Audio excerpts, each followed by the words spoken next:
Ni 16. Ni apa kau tebuk ni? Ha? Ni kau custom link ke macam mana Matau? Custom ni. Kita custom ni. Dia tak ada jual ni Matau ni. Tak ada jual. Semua nak kena buat mana aja dong. Ni potong. Oh, ni orang lama. Pak Ngong orang lama. Ni ada batu ni. Kayu sewa apa ni? Ni kayu sewa apa? Kayu 53.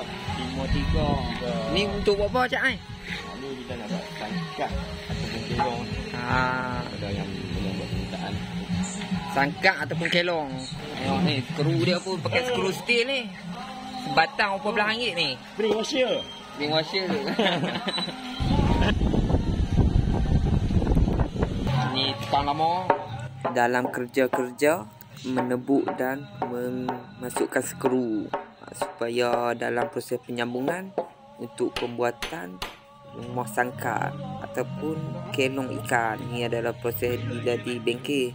Bila dah siap kita akan pasang, akan bawa pergi ke lokasi yang ingin diletakkan.